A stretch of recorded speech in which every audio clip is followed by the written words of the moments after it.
Comforting the Prophet, Allah comforts the Prophet in his grief over his people's denial and defiance of him. قَدْ نَعْلَمُ إِنَّهُ لَيَحْزُنُكَ الَّذِي يَقُولُونَ, meaning, we know about their denial of you and your sadness and sorrow for them. Allah said in other ayat, فَلَا تَذْهَبْ نَفْسُكَ عَلَيْهِمْ حَسَرَةٍ 35 تلفة أن لعلك بخيع نفسك ألا يكونوا مؤمنين 26 3 أن فلعلك بخيع نفسك على آثارهم إن لم يؤمنوا بهذا الحديث أسفا, because they believed not in this narration. Estone 6 Allah's statement فإنهم لا يكذبونك ولكن الظالمين بآيات الله يجحدون means they do not accuse you of being a liar. ولكن الظالمين بآيات الله يجحدون. It is only the truth that they reject and refuse. Muhammad bin Ishaq mentioned that Az-Zuhri said that Abu Jahl, Abu Sufyan Sakhr bin Harb, and Al-Akhnas bin Shuraiq once came to listen to the Prophet reciting the Quran at night, but these three men were not aware of the presence of each other. So they listened to the Prophet's recitation until the morning, and then left. They met each other on their way back, and each one of them asked the others, "What brought you?" So they mentioned to each other the reason why they came.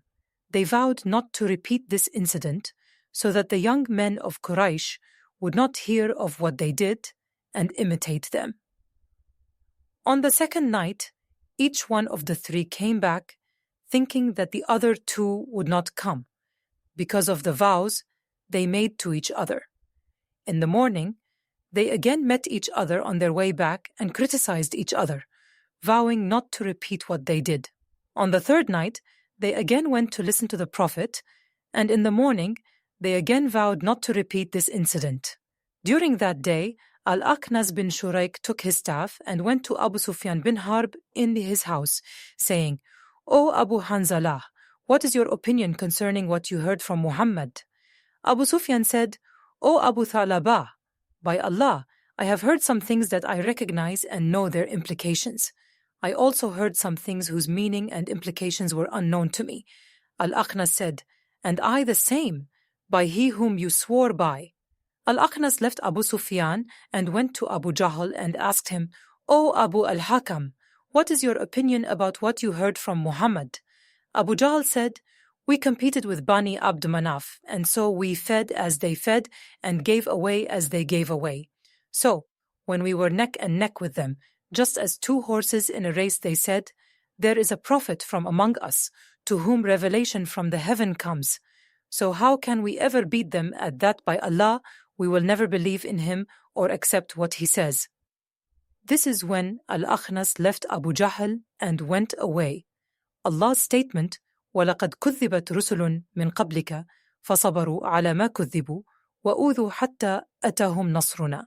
Messengers were denied before you, but with patience they bore the denial, and they were hurt till our help reached them. This comforts the Prophet's concern for those who denied and rejected him.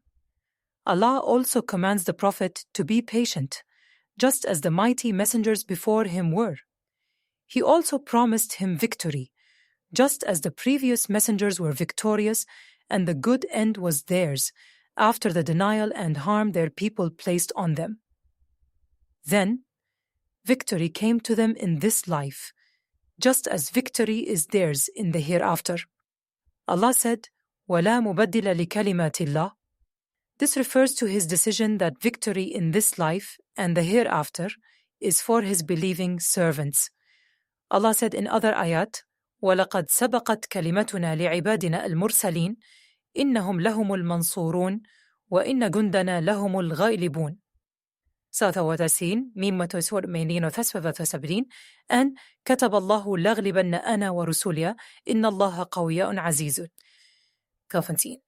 Yeshua, Allah said, وَلَقَدْ جَاءَكَ مِن نَبَإِ الْمُرْسَلِينَ, who were given victory and prevailed over the people who rejected them, and you have a good example in them.